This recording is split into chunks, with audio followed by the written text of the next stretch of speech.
Innal hamdalillah nahmaduhu wa nasta'inuhu wa nastaghfiruh wa na'udzu billahi min shururi anfusina wa min sayyiati a'malina. Man yahdihillahu fala mudilla lahu wa man yudlil fala hadiyalah. Asyhadu an la ilaha illallah wahdahu la syarikalah wa asyhadu anna Muhammadan abduhu wa rasuluh amma ba'd.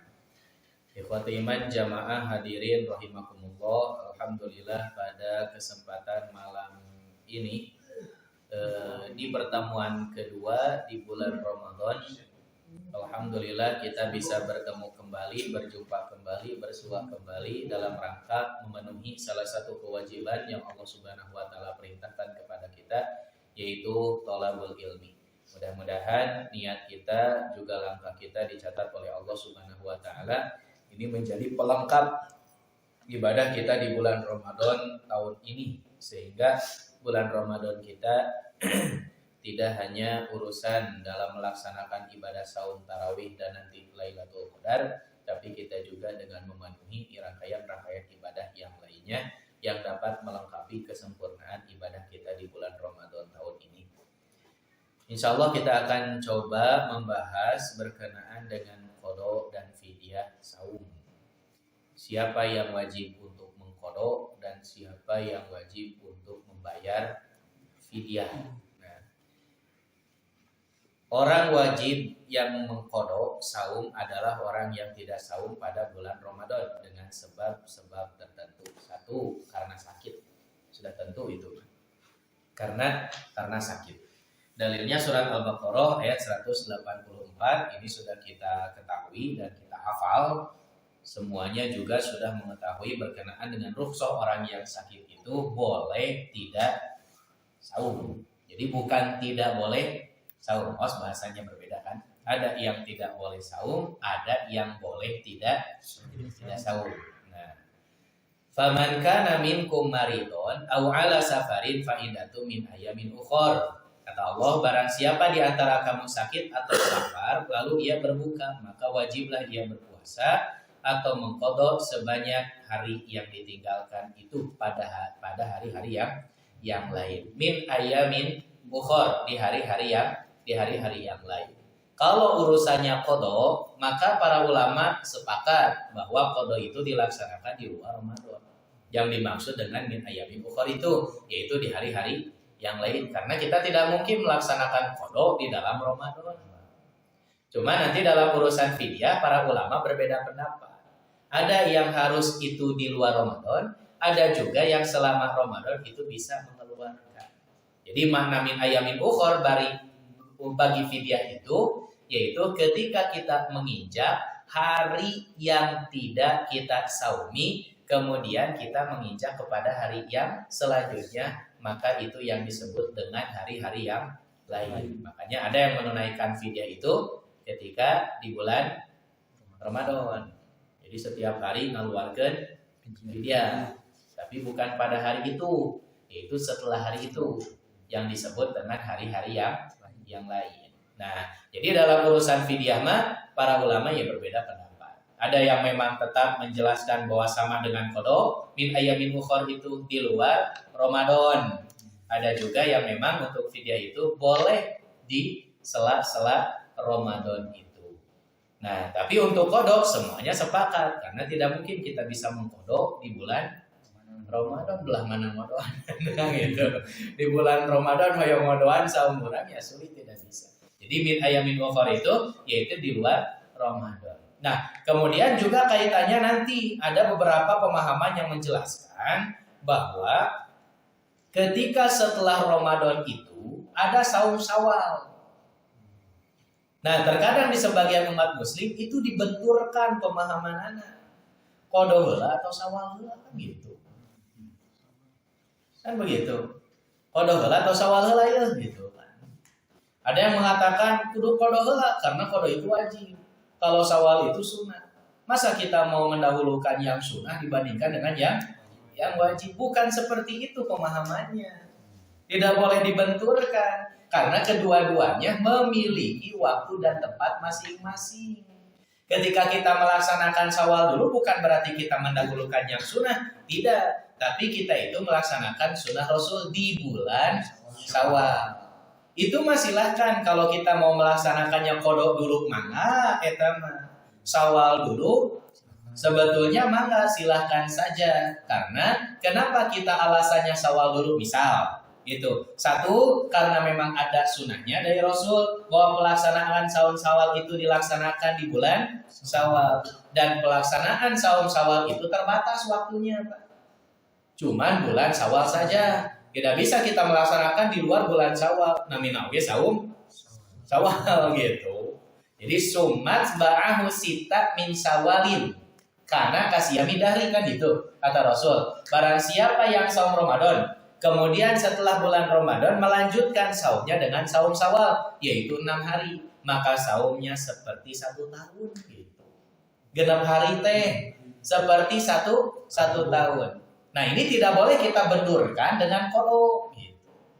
Kalaupun mau kodonya sok we kodo heula. Ulah dengan alasan kodo heula, nya ada orang nu wajib heula nu saumang ke gitu. Sehingga ada pemahaman seperti itu. Ketika dibenturkan kekeh gitu kan, kudu wajib heula. Ari pek teh kodo henteu di bulan Syawal. Saum Syawal henteu. Nah, ini kan salah pemahamannya. Jadi ulah sapertos gitu, silakan saja. Karena alasan kita kenapa Syawal dulu, ari kodo mah misal jongjoan min ayamin ukhor, kapanpun itu waktunya dan harinya silakan. Di luar Syawal juga boleh. Bahkan Siti Aisyah sampai baru sempat mengkodoan saumnya itu ketika di bulan Sa'ban. Hari Sa'ban kan sebelum Ramadan. Berarti kan 1 tahun dah. Siti Aisyah oke gitu. Jadi silahkan saja, mangga mau doan mah. Jadi jangan sampai dibenturkan. Abi mah bade kodo heula, ya silakan. So gitu. Mangga. Kemudian kita melaksanakan saum Syawal. Kalau misal masih ada di bulan Syawal gitu. Tapi ayeuna kodo henteu aya rencana di bulan Syawal teh. Hari Syawal oge teu dilaksanakeun gitu. Da keukeuh teh eta disiga kitu. Nah itu tidak. Jadi yang dimaksud dengan min ayamin ukhor untuk kodo itu silahkan kapanpun itu. Termasuk kalau kita masih punya samatan, hutang yang tahun kemari sampai sekarang belum terbayar, apakah menjadi berlipat ganda hutangnya?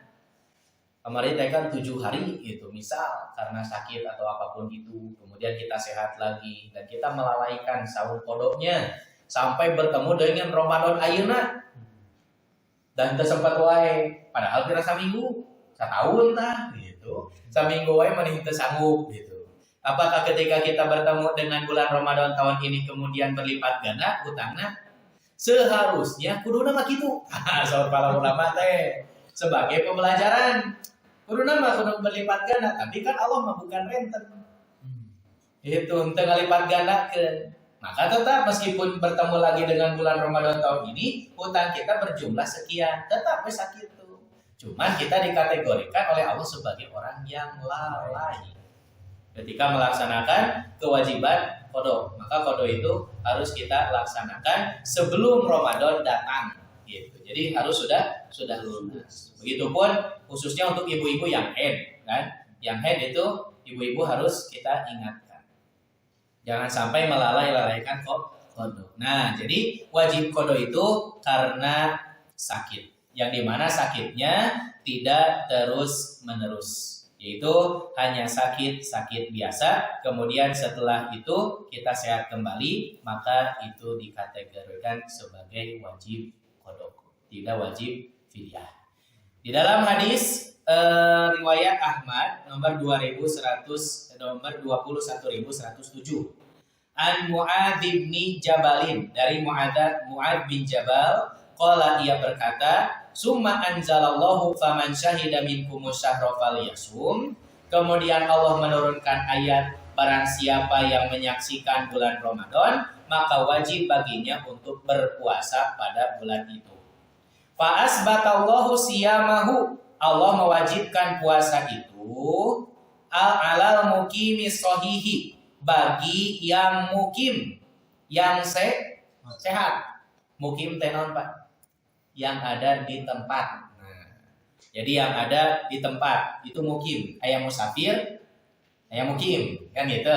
Jadi musafir mah orang yang sedang bepergian. Nah, itu harus dipahami bepergian teh kumaha gitu, manana teh.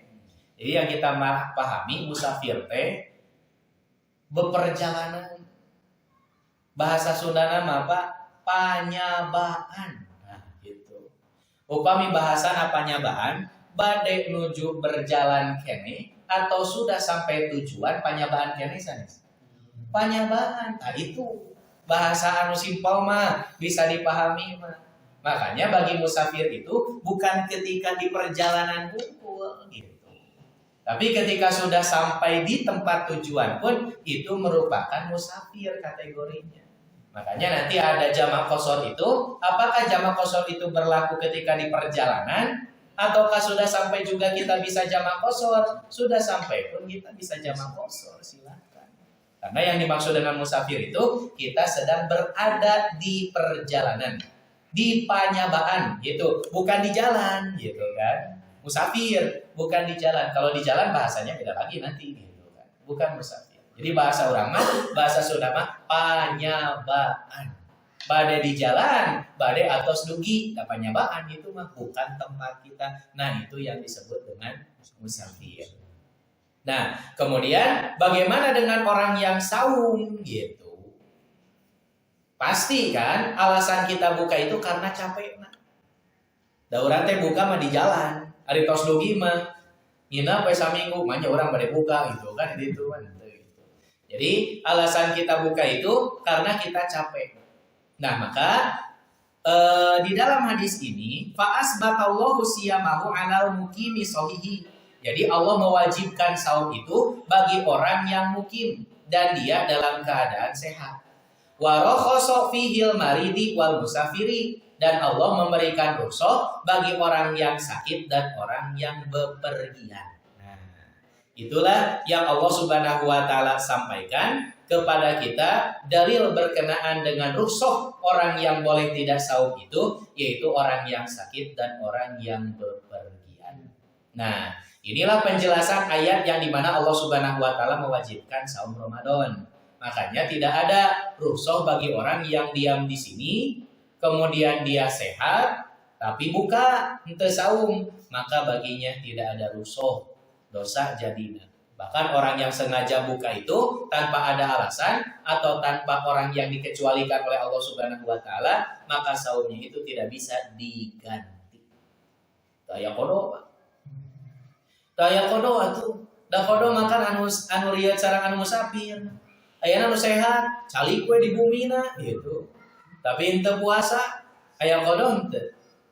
Teu aya eta mah. Makanya kata Rasul, orang yang membatalkan saum dengan sengaja, meskipun dia ingin menggantinya dengan 1 tahun penuh saum, moal biasa digentosan. Meskipun sehari ya teh. Punten upami dibandingkan mah masih mending yang bersetubuh ketika siang hari. Gitu. Tapi dah sebetulnya saya meninggal gitu. Gitu.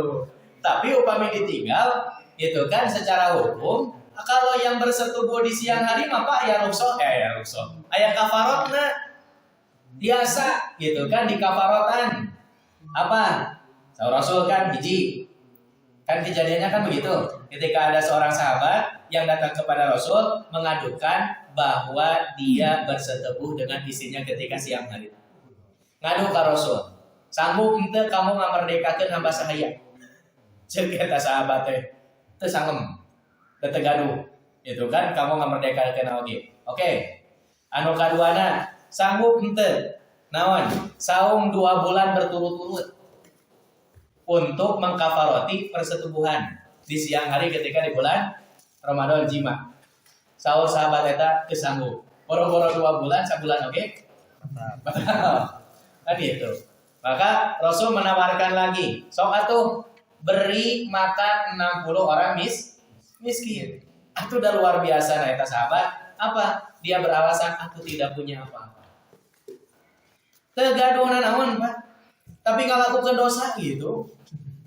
Dan Rasul teu ngambek teu naon. Maka Rasul panyanakeun format sabuboko. Saur Rasul teh, "Jika bagikeun ka orang-orang miskin." Nah, da eta sahabat nyarios deui, "Ya Rasul, tidak ada orang yang paling miskin di antara orang-orang yang lain kecuali diriku." Balangsanya dosa. Ya tuh. Tapi Rasul kita seri Pak. aduh ya cenah jelema gitu kan lawan bahasa orang. Maka Rasul sok cik ambil saja gitu kan, beri makanlah keluargamu gitu. Nah, jadi apa namanya untuk orang yang bersetubuh di siang hari masih ada kafarat. Tapi ia mah anu ngabatalkeun tanpa ada sebab. Nah, kemarin saya ngobrol dengan adik gitu.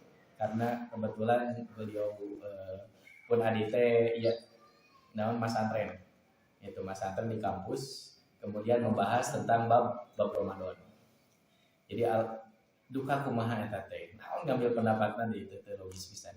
Kalau kita ingin terbebas dari kafarat dosa bersetubuh, ketika ingin bersetubuh di siang hari, maka minum terlebih dahulu. Aduh ngebatalkan. Double di sana itu Atau lebih gede atau kan gitu kan dosana. Malah double deh. Geus maniat rek bersetubuh itu kan. Mengawali oge ngabatalan puasa gitu. Dan tak ada alasan apa-apa gitu. Si makok moal bisa dikodok terus deui moal rek ngaparotan aku kumaha gitu kan. Bingung. Nah, ini aneh gitu kan. Sampai aya masih kayak gitu. Itu bahasana hanut keneh gitu. Kan ngadukeun gitu kan ngobrolkeun. Naros gitu. Nah, itu tidak bisa dipegang di mana alasannya gitu. Nah, para ulama gitu pun begitu mah. Buku persetubuhan di siang hari itu tidak boleh gitu. Ya kalau mengakal-akali heula gitu kan. Aneh gitu. Terus kacau ya. Nah, itu yang pertama, yaitu orang yang wajib qada, orang yang karena sakit. Kemudian yang selanjutnya, orang yang wajib qada yaitu karena safar dalam perjalanan. Di dalam hadis riwayat Al-Bukhari nomor 1707 dari Aisyah, istri Nabi Shallallahu alaihi wasallam, anna Hamzah bin Amr al-Aslami qala, bahwa Hamzah bin Amr al-Aslami bertanya kepada Nabi Shallallahu alaihi wasallam, "A'asumu fi safari wa kana katsiras siyami?" Apakah aku mesti saum pada waktu safar? Padahal orang-orang kebanyakan saum. Jadi kumargi ninggal batur anu sanes saum, gitu kan? Tapi ini luar biasa sahabatnya ngaoskeun gitu. Berkenaan dengan hukum saum orang yang safar. Apakah perlu gitu kan? Saum ketika safar, padahal orang lain banyak yang saum ketika safar itu. Kemudian Nabi menjawab, faqala in syi'ta fasum wa in syi'ta fa'aftir. Mangga we eta mah gitu kata Rasul itu. Silakan. Jika kamu ingin saum, maka saum. Jika kamu ingin buka, maka bukalah. Jadi ukuran rukhsah dari Allah bukan karena banyaknya orang yang mengamalkan pada waktu itu saraum ketika safar. Henteu gitu. Jadi kondisi safar itu menjadi pilihan. Bade saum dilanjutkan mangga, bade henteu wae itu silahkan, boleh tidak saum. Itu menjadi rukhsah dari Allah Subhanahu wa taala. Nah, yang membatalkan ketika safar wajib mengqada, tidak bisa dengan fidyah. Harus dengan qada ketika safar. Jadi pilihan, ayeuna Bapak mangkat ke mana? Ke Garut gitu. Aduh, capek ke Garut gitu kan. Padahal nepi ka Tarogong baru tahu. Nah, kira-kira sudah mencapai ukuran safar tidak? Ke Garut. Ini ukuran safar beda-beda Pak di antara para ulama kan gitu. Jadi banyak sekali pendapat berkenaan dengan ukuran safar. Tapi mayoritas ulama yang paling kuat mengatakan bahwa ukuran safar itu kurang lebih 6 km itu sudah menjadi ukuran safar. 6 km sampai ke mana? Jadi kadang berarti Pak. Jadi kadang mah. Jadi ka Cileunyi, ka Cibiru lah, Cibiru dari Cibiru. Gitu. Jadi 6 km itu sudah menjadi ukuran safar. Atau 8 km. Kantor bisa buka. Iya. Cibiru. Makanya nanti kan karena saking banyaknya pendapat berkenaan dengan ukuran safar, maka nanti dikembalikan lagi kepada pribadinya masing-masing. Kira-kira ari urang teh ngarasa safar atau enggak gitu. Jadi nanti diukurnya bukan karena kendaraan ayeuna canggih, Pak. Tetap jarak yang menjadi ukuran safar itu. Ayeuna sok sanaos tos canggih misal ka Cileunyi, ka Cileunyi tos 6 kilometer gitu kan. Tapi kan teu sajam-sajam acan gitu. Nah, atau ka Cibiru kan teu sajam-sajam acan ku kendaraan ayeuna mah. Ya itu makanya. Jadi dikembalikan lagi kepada kita. Cik ari urang teh sapar henteu gitu. Kalau ke Bandung, sok gitu. Silakan. Saya bertanggung jawab. Bapak ke Bandung itu sudah menjadi ukuran sapar. Bari buka mana gitu. Cuma upami ngahajak ka Bandung hayang ngabaso tah. Gimana gitu. Apa mau bertanggung jawab sebenarnya. Jadi mangga, termasuk ke Garut gitu. Silakan gitu. Karena sudah memenuhi ukuran sapar gitu. Dan kita merasa juga kita sapar. Oh iya sapar gitu kan. Kurang upami atos menempatkan bahwa diri kita itu sapar, maka hukum rusuh itu berlaku. Makanya untuk ukuran jarak itu sudah ada kan yang menyampaikan juga yang berpendapat 80 km. Gitu. Itu ukuran sapar gitu. Berarti 80 km maka mana? Tasik. Gitu. Baru itu sudah menjadi ukuran safar. Jadi saking banyaknya pendapat berkenaan dengan ukuran safar, maka kembalikan lagi. Ayeuna ka Tasik 80 km kan duhur di ditu asara ka dieu teh masih kena waktu atau apa gitu. Kalau ukurannya kita dengan kendaraan kan begitu. Jadi ukuran safar itu bukan karena kendaraannya tapi jarak gitu kan. Dan kembali lagi kepada kita gitu. Sok urang teh safar henteu gitu. Begitu.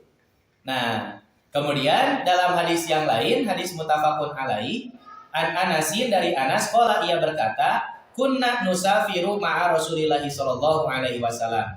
Kami para sahabat pernah safar bersama Rasulullah sallallahu alaihi wasallam.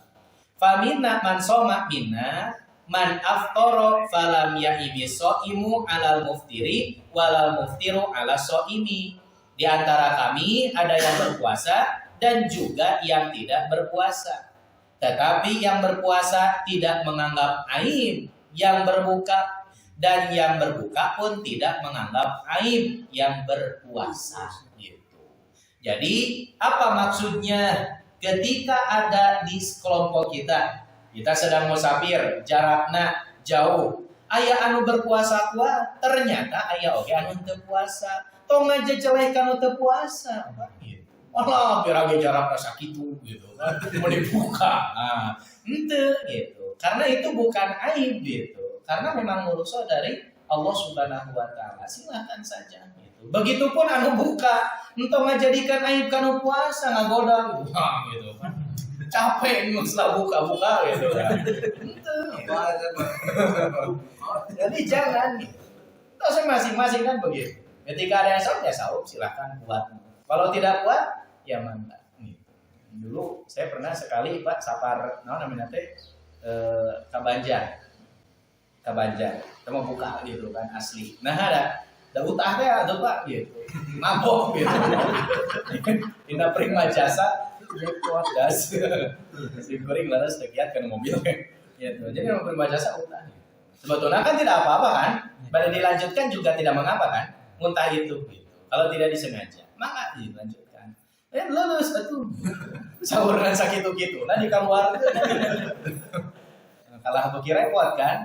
Orang malah menjadi madorot. Maka silakan. Kita manfaatkan rukhsah dari Allah Subhanahu wa taala. Buka we gitu. Pede we meskipun batur sarau oge gitu. Itu naon. Kan urang ngebuka kitu ulah nganggoda nu sarau oge gitu kan. Anu saum urang ngajejelekan buka gitu kan. Berage sakieu cenah. Tidak bisa seperti itu. Jadi silakan karena masing-masingnya ada hukum yang diterapkan oleh Allah Subhanahu wa taala. Gitu. Karena masing-masingnya juga melaksanakan apa yang menjadi instruksi dari Allah. Begitupun Rasulullah Shallallahu alaihi wasallam. Jadi kedua-duanya bukan aib, bukan hal yang buruk, sok we mangga laksanakan. Nah, cuman nanti kan efeknya naon aya kodo gitu. Jadi bagi yang safar itu jongjo nate didinya gitu. Aya kodo tenang. Ngan anu jadi masalah urang saprak kodoan hoream gitu. Kan begitu, padahal mah teu naon. Ayeuna biar. Nah, padahal teu sakumaha kan kodoan. Ya, kemudian dalam hadis yang lain juga dijelaskan An Jabiri dari Jabir qala ia berkata kana Rasulullah sallallahu alaihi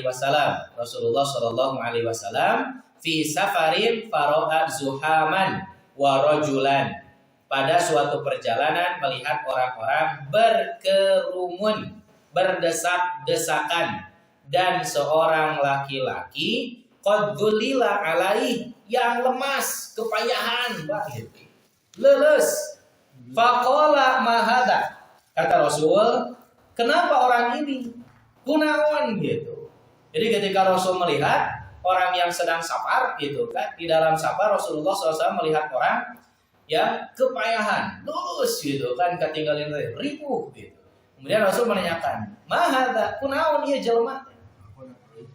Nah, kenapa? Faqalu kemudian orang-orang itu menjawab imun dia sedang sahur. Nah ini Pak, coba Pak perhatikan ya. Kenapa saya menyampaikan bahwa di bulan Ramadan itu bukan sahur, tapi soim, siam, itu kan, siam. Hanya di bulan Ramadan itu memang khusus gitu kan ya, gitu kan, khusus dibandingkan dengan saum. Nah kemudian kata Rasul, laisa minal birri saumu fis safari. Lalu Rasul bersabda, bukanlah suatu kebaikan berpuasa pada waktu safar. Rasul begitu memberikan kelonggaran kalau anu safar sok gitu. Daripada malah menjadi madorot kesehatan kita, maka silakan buka. Jadi pede Pak, gitu. Terus serumputan. Orang mah terbuka oke tengah goda batur gitu. Nah, buka karena kita sedang safar. Tidak apa. Nah, dan orang yang buka karena safar itu membatalkan saum, maka wajib qodho. Wajib qodho. So, anu paling tebih mudik saha? Antau.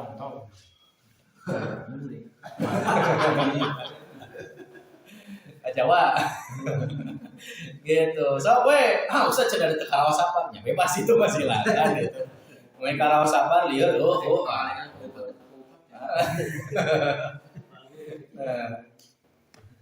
Kemudian yang selanjutnya yaitu orang yang wajib qodho itu karena haid dan nifas. Jadi haid dan nifas itu wajib qodho. Hadisnya hadis riwayat Bukhari dan Muslim. Dari Abu Sa'id ia berkata, qala Rasulullah sallallahu alaihi wasallam, Rasulullah sallallahu alaihi wasallam bersabda, alaisa idza hadatil mar'atu lam tusolli wa lam tasum. Bukankah perempuan itu apabila haid tidak sholat dan tidak sahur gitu. Jadi dihukumi bahwa orang yang haid dan orang yang nifas itu tidak boleh sahur. Nah itu tadi makan orang yang sakit, orang yang safar itu boleh tidak saum.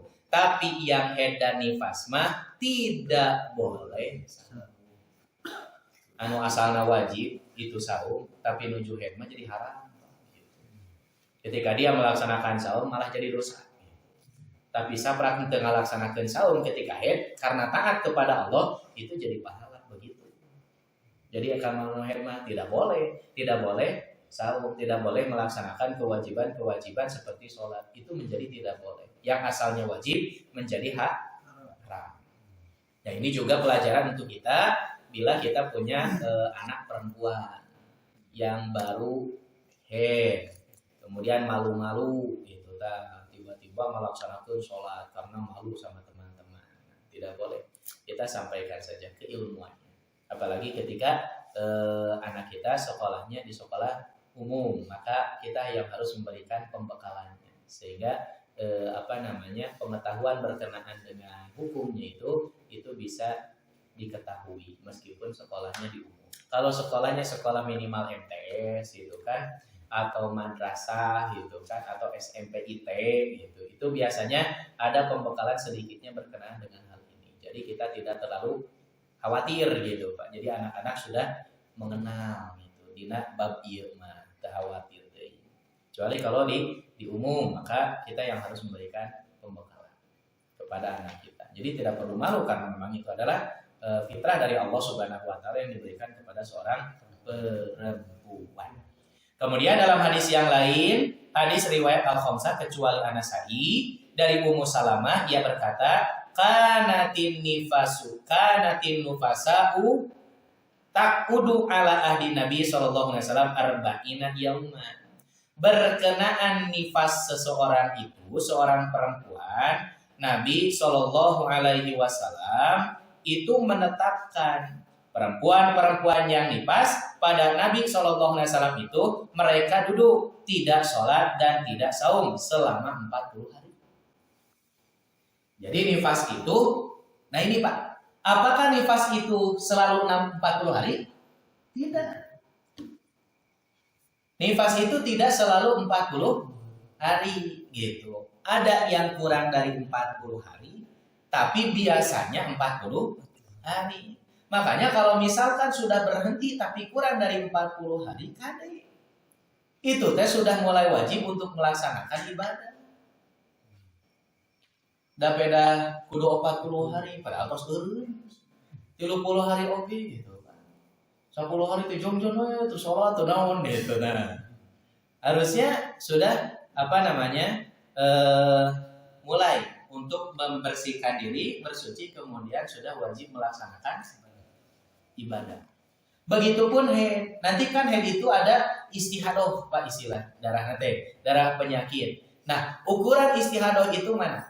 Ada ulama yang menentukan bahwa haid itu maksimal 2 minggu kan, 14 hari. Kalau misalkan seorang perempuan itu haidnya sudah 14 hari tidak berhenti-berhenti, maka dari selebih itu bukan darah haid lagi, tapi darah istihadoh. Maka dia wajib untuk mandi junub, kemudian dia wajib untuk melaksanakan sholat, meskipun darah itu masih keluar. Jadi tetap, karena darahnya bukan darah haid lagi, tapi itu mah darah istihadoh.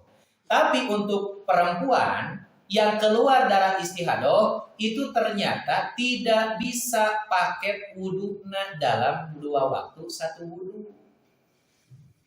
Jadi untuk yang perempuan istihadoh mah, ketika dia sudah melaksanakan sholat, yang pertama misal sholat maghrib, meskipun dia tidak batal tehitut, papang, karena darah istihadohnya keluar, ketika hendak sholat isya wajib wudhu gitu.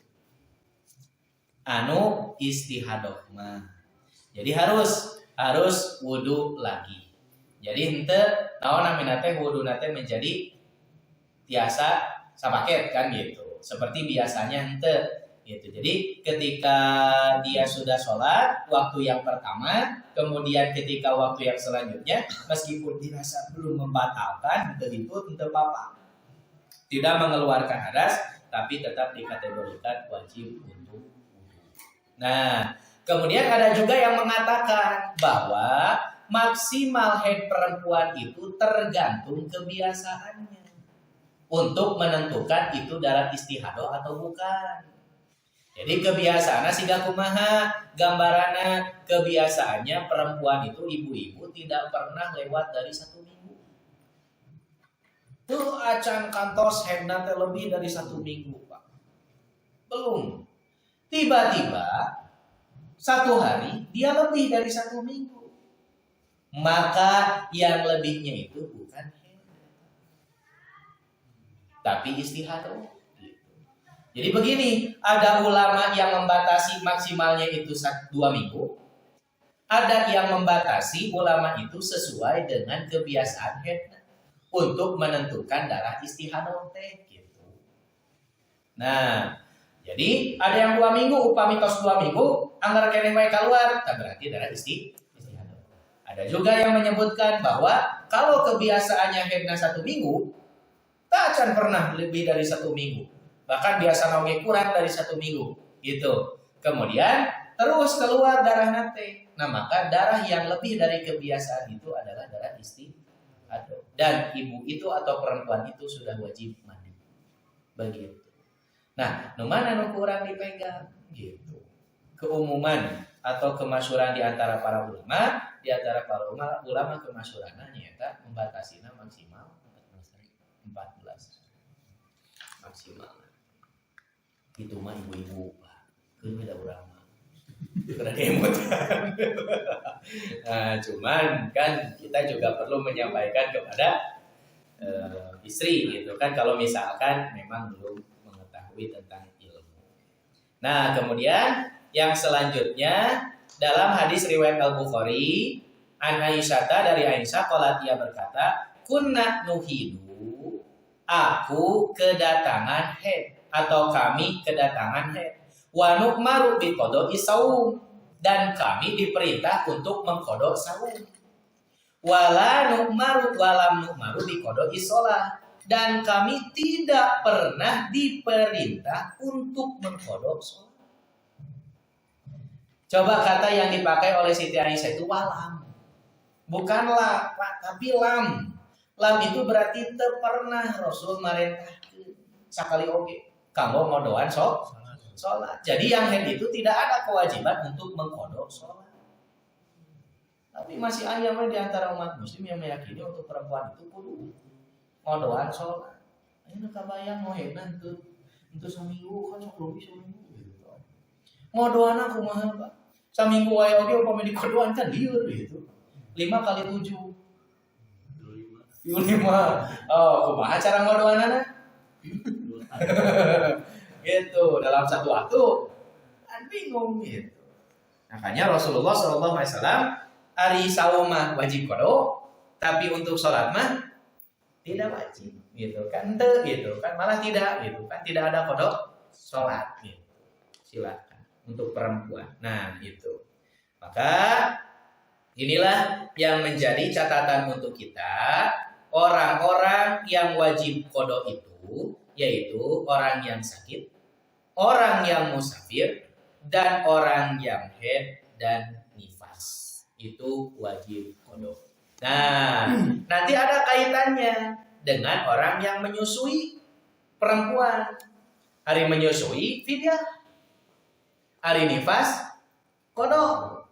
Sedangkan nifas dan menyusui itu bareng gitunya. Kumaha ya?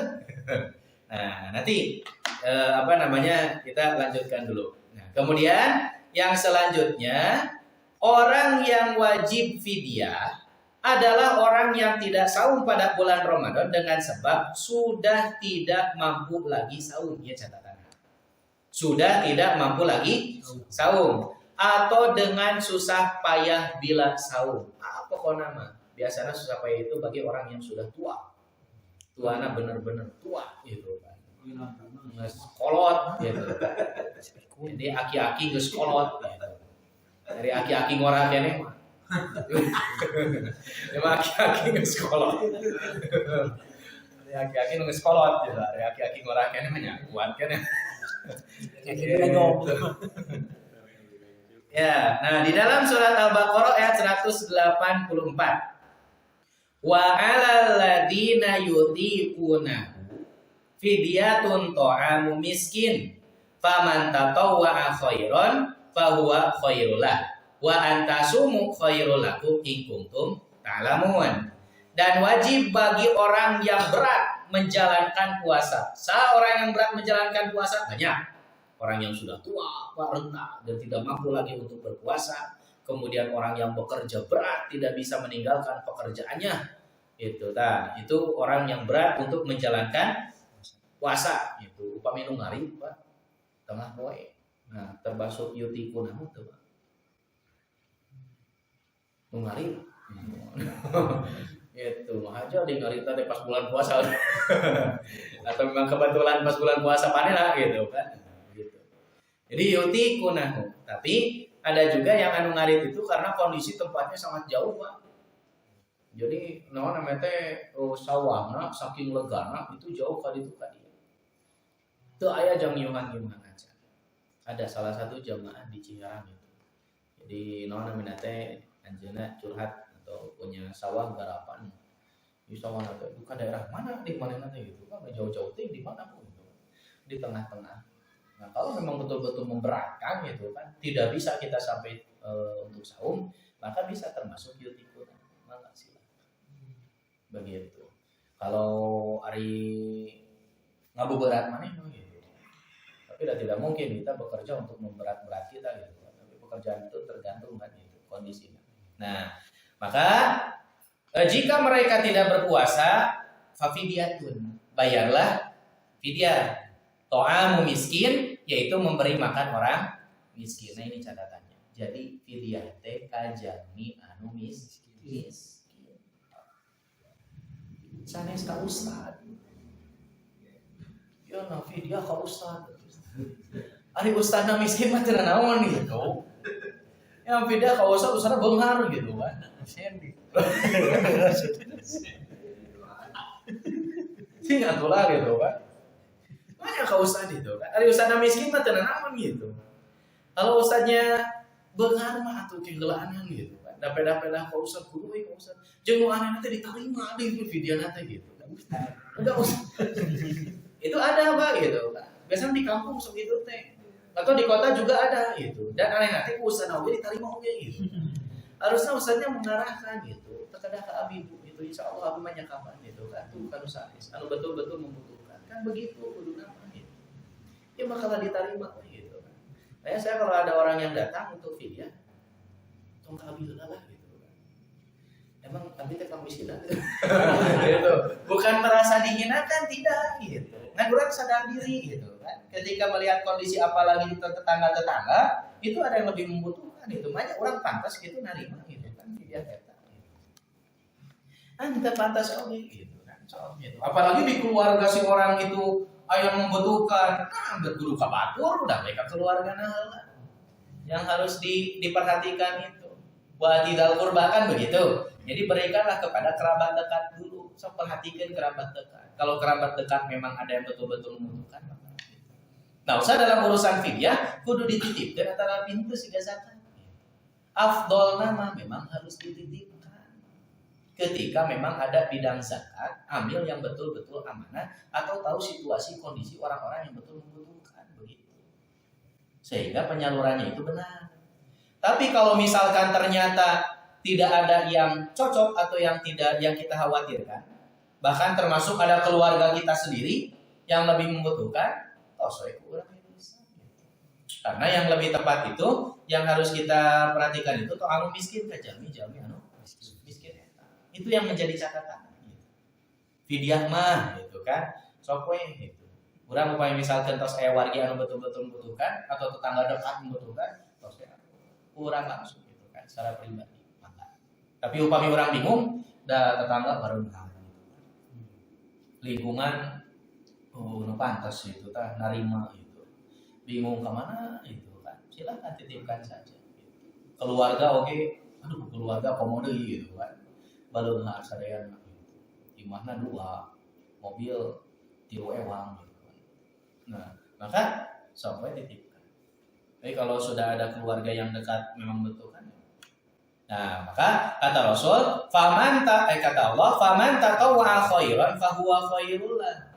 Barang siapa yang memberi lebih dari fidyahnya, maka itu lebih baik. Fidyah kurang dari keluarga, tapi kurang mungkin memberikan lebih. Nah, itu lebih baik. Wa antasumu khairul lakum. Tapi saum itu lebih baik bagi kamu. Ingkum ta'lamun jika kamu mengetahui. Jadi tetap ukuran saum qada mah itu terbaik gitu. Tapi karena sudah tidak mampu lagi kan namanya juga gitu kan. Boro-boro Ramadan gitu. Saum Ramadan wae oke terus biasa gitu. Maka fidyah silakan. Tapi fidyah dengan yang lebih baik itu ketika melebihi dari fidyahnya. Nah, nanti kemarin PRT apanya gitu kan ukuran fidyah teh sakumaha gitu kan. Nah, nanti ada. Gitu. Ukuran fidyah teh sakumaha. Kemudian yang selanjutnya sahwai anu wajib fidyah teh satu orang yang sangat tua. Jadi orang yang sangat tua itu wajib fidyah. Wa qala Ibnu Abbas, dari Ibnu Abbas dia berkata, "Hiya li syaikhil kabir wal mar'atil kabirah la yastati'ani an yasuma fayut imani makana kulli yaumin miskinan." Rawahul Bukhari. Ayat itu berlaku untuk kakek-kakek yang sudah tua atau yang sangat tua. Pak. Jadi aki-aki geus kolot gitu. Jadi aki-aki ngora kene mah belum termasuk gitu mah. Itu, jadi li syekh gitu kan, li syekhil kabir gitu. Jadi umpama disebat syekh teh, eta teh aki-aki. Syekh Mat. Syekh Mat. Syekh Mat. Itu, syekh gitu. Sekjen. Eta teh nyindir gitu kan. Aki kan. Kamu upami ditambahan gitu kan, syekh kabir gitu kan. Bukan imam besar eta teh gitu kan, aki geus kolot gitu. Aki geus kolot gitu. Si Kemen. Sedepa. Wal mar'atil kabir tuh, dan nenek-nenek yang sangat tua gitu kan. Nenek-nenek tua deh gitu kan. Nenek-nenek parawannya merakene. Berarti belum termasuk. La yastati'ani yang tidak mampu berpuasa an yasuma gitu kan. Teu sanggup deui kanggo puasa. Fayut imani maka nakuli yaumin miskinan. Maka wajib bagi mereka memberi makan seorang miskin sebagai pengganti bagi tiap hari yang mereka tidak berpuasa. Gitu. Jadi pengganti tiap hari yang tidak dia berpuasa. Nah, kemudian masih keterangannya berkenaan dengan hal ini dijelaskan dari Ibnu Abbas juga wal hubla wal mardi'u idza khafata aftarata wa amata. Dan wanita yang hamil dan menyusui lagi ada tetap ring ya Pak. Terus mah keyboardnya error. Nah, wa qala Ibnu Abbasin rukhisa li syaikil kabir ayyuftira wa yutima la qada alaihi. Jadi diberi keringanan bagi orang yang sudah benar-benar sangat tua untuk berbuka, tidak perlu berpuasa. Tok maksakeun gitu. Mangga gitu. Tapi ada isi badai saung heula gitu. Sadugina ya itu mangga silakan. Ba, ada Pak. Sadugina. Ini sadugina jam 10 aduh terus maksakeun aduh tero wayut iman. Nah, kemudian memberi makan orang-orang miskin dan tidak ada mengkodok saumnya. Ya tahu kalau anjing kecuali pas tos saum gitu kan tos Ramadan jadi ngolah deui gitu. Jajan kalau geus saum jadi nambahan kolot jadi terkedah kalau tapi memberi makan orang-orang miskin. Nah itu Pak. Jadi kajalmi-jalmi anu miskin sosial pelarian lingkungan kurang gitu kan. Saya lebih apa namanya lebih menganjurkan untuk puntennya kenapa secara pribadi gimana gitu kan secara pribadi untuk video itu jangan dilanjutkan gitu. Ya langsung kasihkan saja lah ke orang. Beda sama zakat memang kalau dititipkan ke orang gitu karena itu afdolnya sih gitu. Tapi untuk video mah kayak mau kusimpulin asa khawatir gitu kan. Khawatir henteu ka alokasikan dengan baik pendistribusiannya dengan baik gitu. Maka orang harus lebih tahu kan video masuk orang. Jadi secara pribadi mangga sok cari di daerah kampung-kampung ieu anu terdekat gitu kan saha nu banget sangat membutuhkan pasti ke ya. Pusat kudu nyebutkeun vidya gitu. Ya harusnya kita sebutkan vidya gitu ya vidya gitu kan tos gitu kumpul gitu kan atau bisi merasa tersinggung si namanya si orangnya ya orang pastikan da Allah ge terangeun ya urang ngaluarkeun vidya juga gitu kan itu silakan. Nah, begitu. Jadi, mangga ari fidyah. Kan begini, Pak. Kita itu berkenaan dengan amil kepengurusan zakat. Apakah kita itu pantas disebut amil atau tidak? Karena seharusnya amil itu yang benar-benar memegang urusan zakat, bukan musiman. Amil mah gitu. Amil itu. Makanya kan di dalam ayatnya itu kan amil itu termasuk dari 8 asnaf. Amil mana kan gitu pertanyaannya kayak gitu. Apakah amil musiman? Apakah emang amil musiman itu layak disebut amil atau tidak gitu. Atau amil yang memang secara syariat betul-betul memang mengurus di bidang zakat yang sudah diberikan amanah. Sekarang pun pemerintah itu sekarang sudah mulai rada rada sedikit bukan menyimpang. Nah, itu jadi namanya teh mulai Pak. Namanya teh administrasi teh gitu Pak. Dalam urusan zakat. Jadi ketika dalam urusan beberapa hal berkenaan dengan umat Islam, sekiranya ada fee gitu, lebih semangat gitu. Tapi hukum-hukum Islam yang lain itu tidak diberlakukan. Karena berlakukanlah usul-usul Islam yang lain, barulah masuk dalam ranah Islam yang lain. Gitu. Sekarang kan pemerintahan begitu. Dalam urusan zakat kan semakin tinggi ya. Kita tidak boleh kan kalau belum ada surat itu. Itu. Jadi surat di sekarang desa teh cenah pada ya kalau ada naon disebutnya ya amanah lah gitu kan. Anjeun sok ngurus zakat. Nah, itu baru boleh. Seperti itu. Kan dari guru gitu.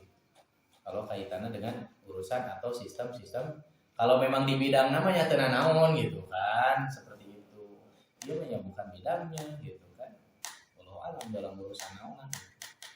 Kemudian juga nantinya kan ada pemasukannya. Ke desa gitu kan, sabaraha. Seperti itu. Iya. Karena di beberapa tempat itu sudah tidak boleh Pak zakat ke masjid. Oke ini RT RW zakatnya jadi ditanggung oleh hari RT RW yang mumpuni dalam keilmuan mau jadi hariwang orangnya sok mau kalau tunggu syukur gitu karena dari buah itu orang ngurus zakat segala gitu amanah babur kan gitu kalau memang mumpuni dalam segi keilmuan maka gitu malah kita lebih enteng gitu orang terberat gitu dalam mengurus kewajiban kan karena kita khawatir gitu. Inilah dalam urusan kewajiban pang nama gitu kan zakat fitrah. Gitu setahun sekali gitu, ya wajib deh. Hari pek cara pendistribusian, aduh itu sesuai sunnah. Kan repot kurang. Lebar nih, masa tahun sekali. Terus di beas naomi, beas mahal. Mending beas mahal. Itu biasa gitu. Nah itu, jadi untuk orang yang orang-orang yang betul-betul sangat tua, gitu, maka itu boleh, gitu kan diberikan rukhsah oleh Allah Subhanahu Wa Taala tidak perlu sahur dan tidak perlu mengkodonya, tapi cukup dengan memberikan makan orang miskin. Kemudian yang selanjutnya wanita hamil dan menyusui. Iya, colokan, ada. Kebenaran panjang tetap.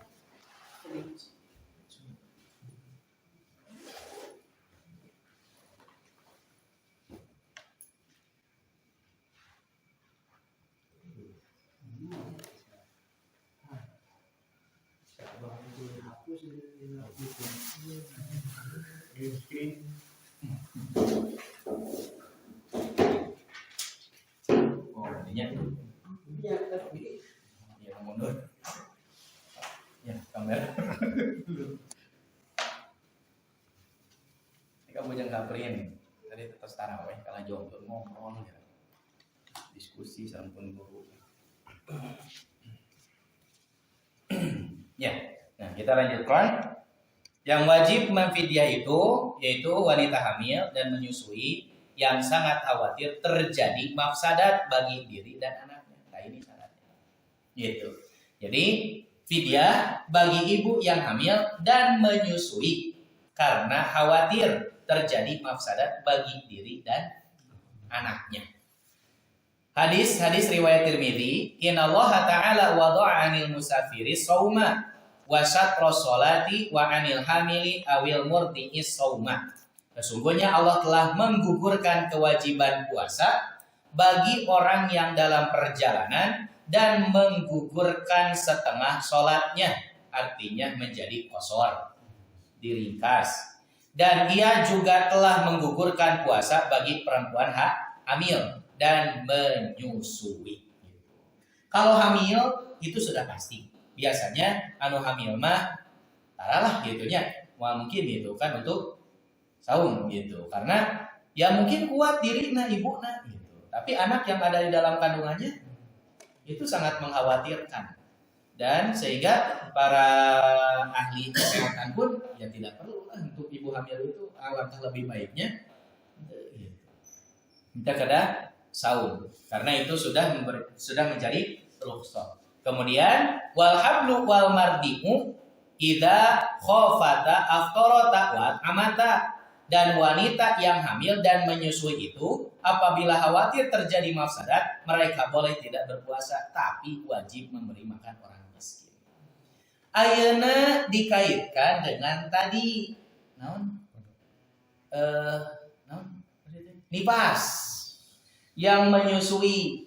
Ari nipas kodok, ari menyusui fidyah. Gitu. Nah, nanti akan terlihat dari kondisinya dulu. Kalau misalkan satu orang yang nifas itu menyusui, tapi menyusuinya tidak 100%. Ayah menyusui, ayah supor.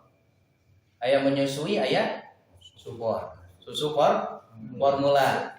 Seperti seorang ibu yang kerja ke pabrik. Kan naon namanya teh? Ente 100%.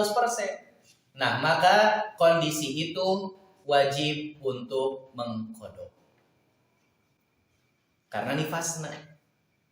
Tapi kalau 100% menyusui, gitu, maka yang diambil itu kondisi menyusuinya, yaitu wajib fidyah. Begitu.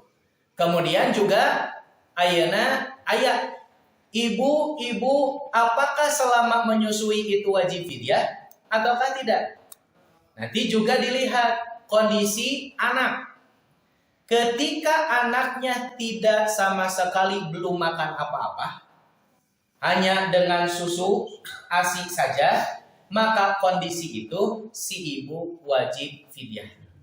Tapi ketika sudah kondisi anak itu ada masukan selain dari susu ASI, maka si ibu wajib kodok.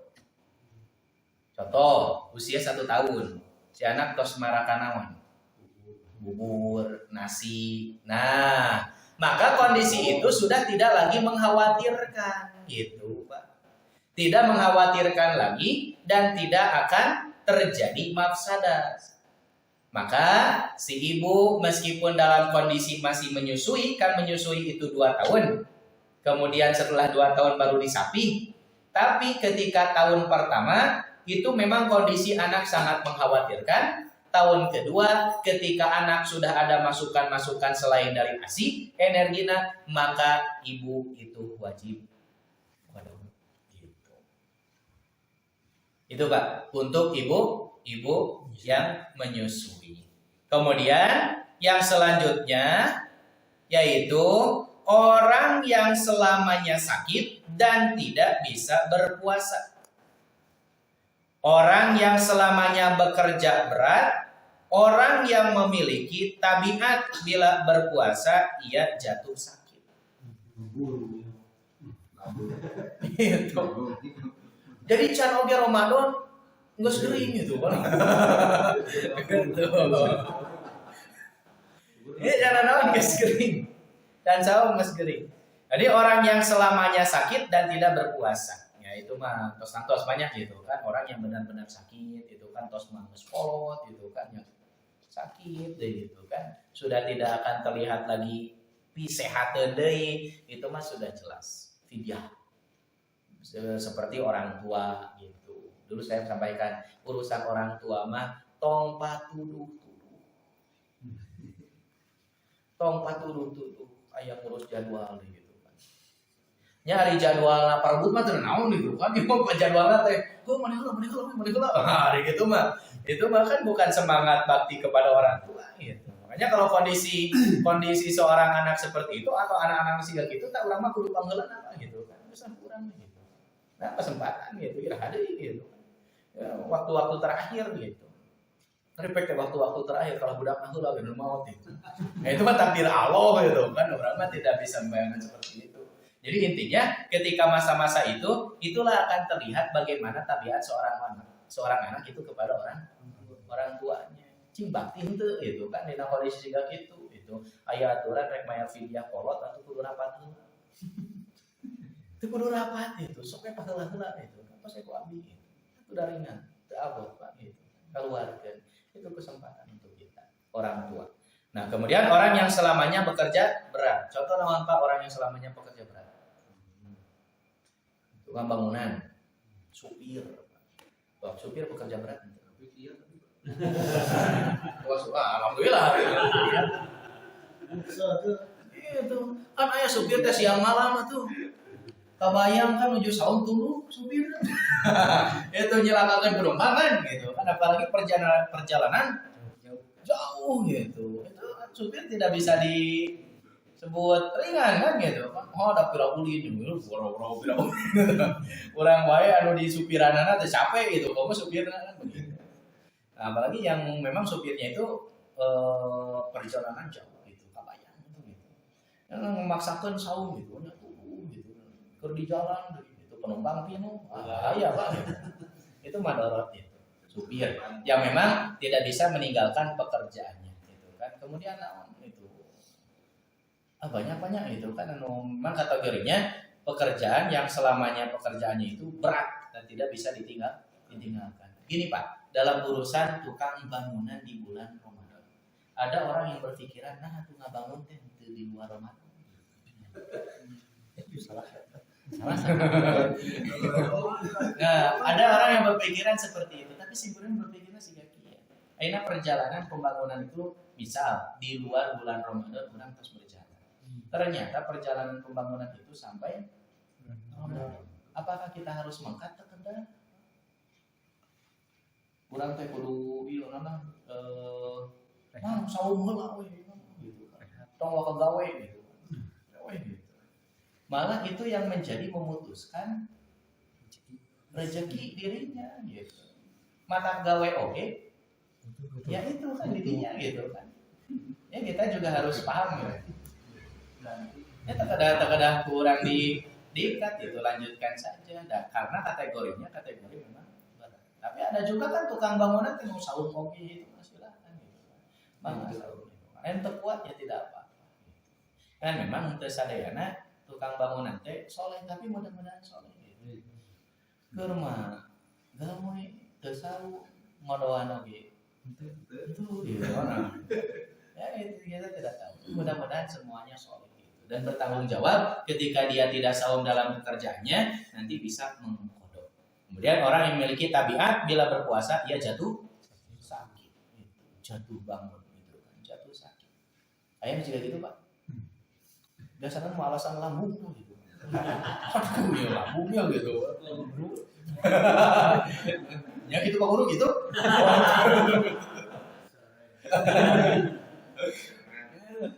Jadi kadang-kadang itu kan lambung gitu. Tapi salah dokter makan bagus kan lambung saumnya gitu. Bagus. Karena bisa mengontrol apa namanya? Asam. Bisa tapi ya kalau memang betul-betul efeknya timbul gitu kan ketika saum terkuat ya silahkan itu mah bukan tidak apa-apa. Begini Pak, orang yang sakit asma saum pakai inhaler, nah batal untuk yang disemprot itu guys batal tidak? Inhaler. Nah, inhaler ini mah kan bukan zatnya, aromanya saja yang dimasukkan ini. Ini semprot.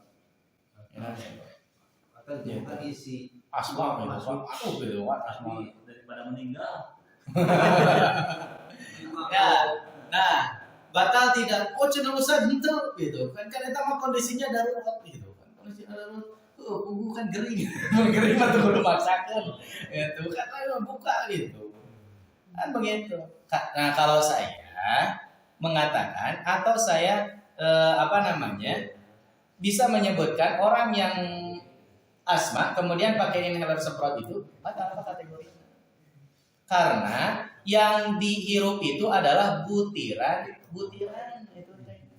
butiran oksigen, malah butiran awi itu lebih besar. Inhaler mah sok semprotkeun kana panangan kira. Katinggal oksigen teh. Iya masuk gitu kan, dihirupna lewat mulut deh. Kemudian dihirup. Nah, butiran-butiran itulah yang masuk yang menyebabkan kan kondisinya oke sakit gitu kan. Tos we gitu. Makanya orang yang asma itu silahkan coba saum. Ada yang sudah parah, ada yang belum kan gitu. Terkadang kan datang teh tiba-tiba iraha we gitu kan. Sok we saum heula gitu. Dugikeun ka dongkapna upami misalkeun dongkapna tos teu tiasa ditahan maka sok pakai inhaler itu dan kemudian bayarna batal. Gitu. Ayeuna inhaler dikategorikan tidak batal, ari ngarokok nah batal. So, ari inhaler saroko Pak, besar mana butiranna? Besar inhaler daripada rokok. Ari rokok naon ku Bapak di emang? Tapi nah ngabatalkeun. So, apa yang menyebabkan rokok itu batal? Lamun rokokna mah nya apa dihuapkeun batal itu kan. Ieu mah hasilnya gitu. Ternyata merokok itu kategorinya syurubud dukhon, meminum asap. Itulah yang menjadi batalnya perokok itu. Tapi udah kemarin. Kategorinya meminum asap itu teh. Nah, ayeuna rokok wae anu sakitu lembutna lah haseup gitu kan kurang digieukeun oge moal resesana kana panangannya. Moal karasa, tapi inhaler itu lebih besar butiran-butiran. Nah, itu mah. Haja itu mah tekan haja. Kan dihaja. Kalau merokok itu satu, memang dengan kesengajaan. Kedua, karena menjadi kebutuhan. Itu yang menjadi catatan. Gitu. Jadi rokok itu menjadi kebutuhan. Dari hasap, upami hasap pas jadi kebutuhan mana? Gitu. Karena kalau hasap menjadi kebutuhan itu sama. Tiap ngarewat kalau durukan teh yang hirup we. Karena upami teh hirup durukan lieur cenah gitu kan. Terus hirup durukan. Itu jadi kebutuhan maka kategorinya jadi batal. Jadi syurubud dukhon dikategorikan syurubud dukhon itu meminum asap itu karena satu karena memang naon namina teh melalui mulut, yang kedua karena memang sudah menjadi kebutuhan gitu. Jadi kebutuhan itu mah. Makanya nu ngarokok sok kira. Ngarokok tuh.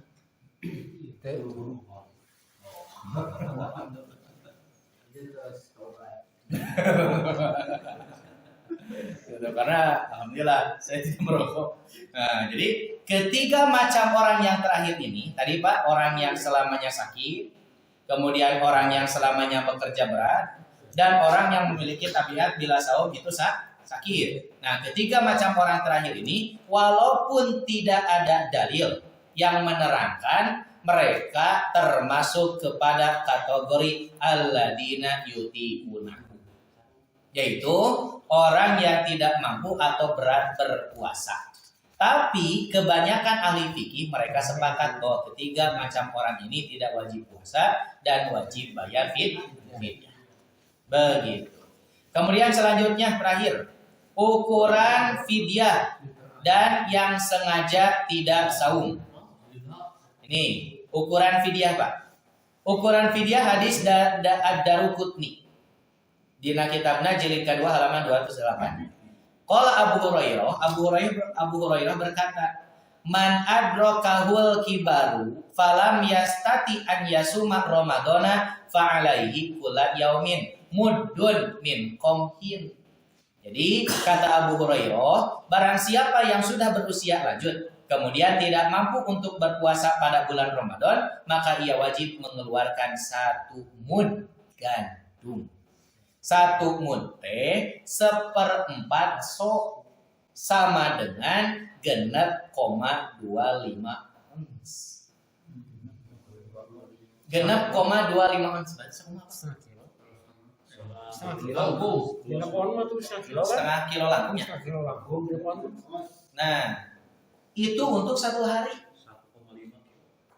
1,5 kilo, 1,5 kilo. 6,25 Ustaz. 6,25. Oh, setengah kilo, jadi setengah kilo lebih. Genap kan setengah mah. Ya, genap setengah banyak Ya, gitu kan. setengah. Nah, genap setengah gitu kan, setengah kilo langkung. Nah, jantan itu teh untuk 1 hari. Tapi ku makanan pokok gitu. Makanan pokok beras gitu. Nah, itu teh untuk 1 hari. Berarti ayeuna upami misalkan 30 hari setengah kilo. Kali 15 kilo. Ya kali. Karena 30. Iya tuh. Itu untuk 30 hari itu sampai 15 lebih kiloan. Tapi itu teh ukurannya kan berikut lauk-lauknya. Ya itu sudah. Jadi itu teh sudah cukup untuk menggantikan 1 hari kita sahur batal. Tidak termasuk lauk pauk karena itu sudah kategori kebutuhan pokok kategori nate. Nah, kalau kita mau pakai gandum atau beras, tapi kalau dengan bentuk uang hitungannya sih kan kamari teh urang. Gitu. Saya mengatakan atau saya sampaikan ambil yang terbaik gitu. Maksudnya terbaik ukurannya biasa kita makan dalam 1 hari sabaraha. 3 hari 1 hari 3 kali. Nah, saporsina sabaraha? 15.000. Itu 15 kali 3 45 itu teh 1 hari gitu, yang harus dikeluarkan. Itu kan berikut lauk pauk gitu kan kurang itu kayak gitu. Tapi kan tadi kita kembali lagi gitu Pak. Ketika kita membayar fidyah dengan yang lebih baik dari fidyah yang seharusnya, maka itu sangat baik untuk kita gitu. Ayeuna kurang pokokna. Nah, tambahan kurang teh ieu kanggo rencang sambungan. Di amplop di 500.000. Gitu. Itu menjadi lebih baik. Pokokna atos kurang dilebihan. Maka khairal. Itu lebih baik. Gitu. Nah, ini untuk namanya teh nganggo pokok. Ya, berarti upami di emot ringan kene uang atau nabi ku pokok. Beras kan gitu kan pokok hanya sebenarnya kapukul pun bojo gitu kan pun bojo melahirkan hamil gitu kan melahirkan menyusui gitu kan jadi selama bulan Ramadan teh fidyah gitu tos saya sakarung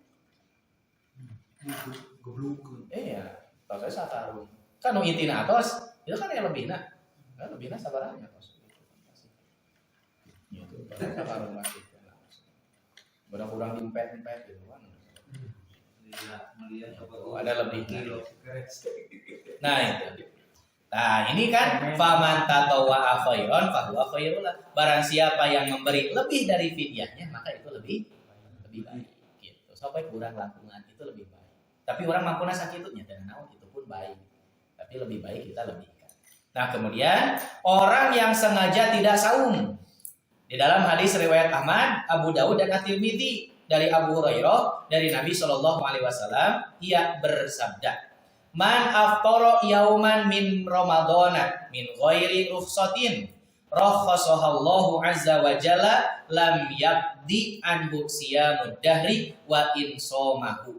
Kata Rasul, barang siapa berbuka tidak saum 1 hari pada bulan Ramadan bukan karena rukhsah yang telah ditetapkan oleh Allah, tidak termasuk orang tua, tidak termasuk orang yang menyusui, tidak termasuk orang yang haid, tidak termasuk orang yang sakit, tidak termasuk orang yang musafir, yang ditetapkan oleh Allah, maka tidak dapat diganti oleh orang itu dengan saum setahun walaupun ia melaksanakan saum tersebut.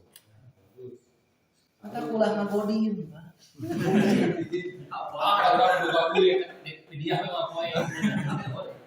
Tadi ya, Ban, maksudnya teh ada tuh suara atau di dia tiap hari mau puasa. nah, biasa.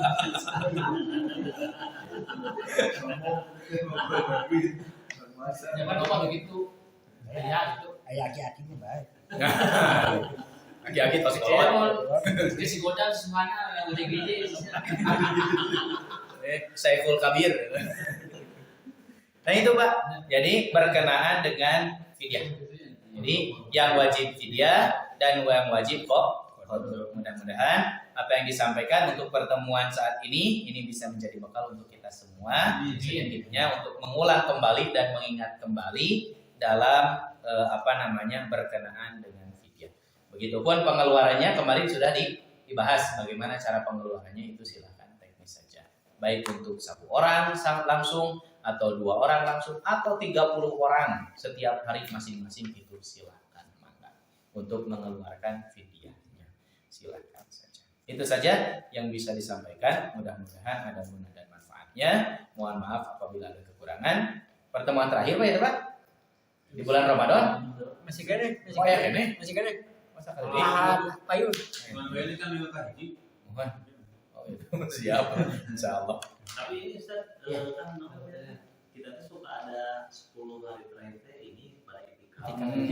Pami aja terus mah. Sopan tenang gitu. Sampai ke subuh aja.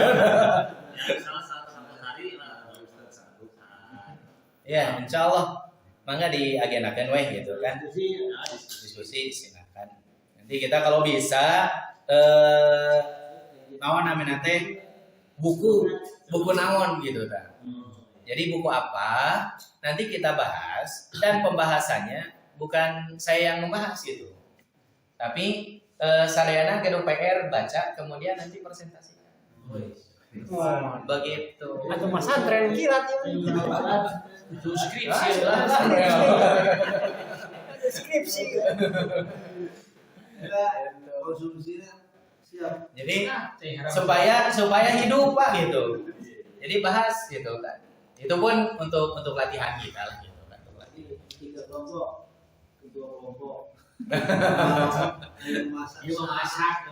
Jadi badai buku naon gitu kan.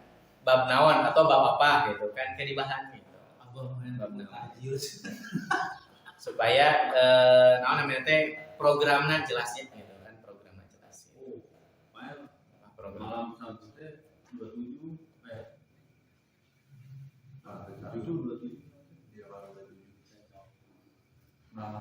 Pasnya.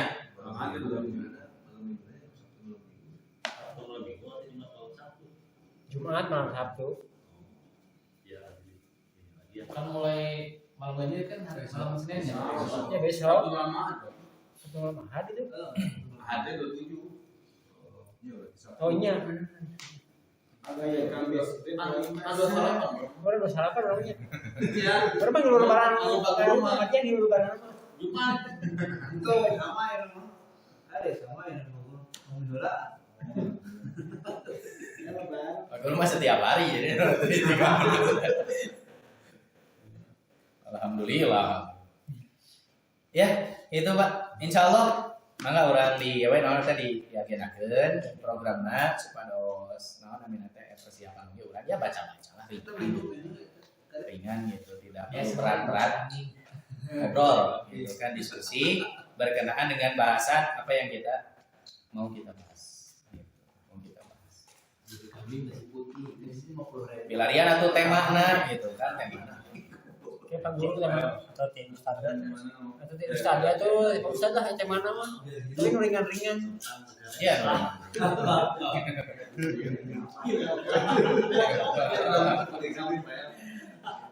Terviral.